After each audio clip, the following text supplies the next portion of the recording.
मेरा मेरा सिर्फ ये है, देखिए अगर आतंकवाद पर पॉलिसी का कंपैरिजन करना है तो मोदी वर्सेस यूपीए सरकार कीजिए।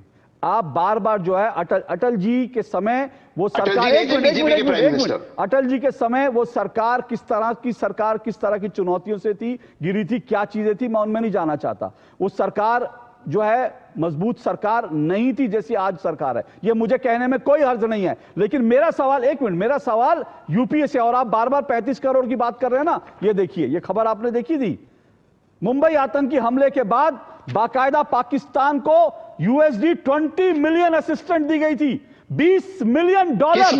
किस लिए दी, क्यों दी गई थी? मैं कह रहा हूं क्यों दी गई थी, क्यों दी गई थी? क्योंकि वहां ह्यूमैनिटेरियन आप ग्राउंड पर दे रहे थे ना, क्यों दी थी पाकिस्तान को?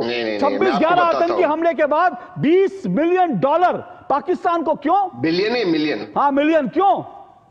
जी मैं इसका जवाब देता हूं, 1 मिनट अगर आप दे, क्योंकि पाकिस्तान भी न्यूक्लियर डील चाहता था जो भारत के लिए पूरी दुनिया में एक्सेप्शन था, इसलिए उन्हें, एक सेकंड प्रदीप भाई थोड़ा सा,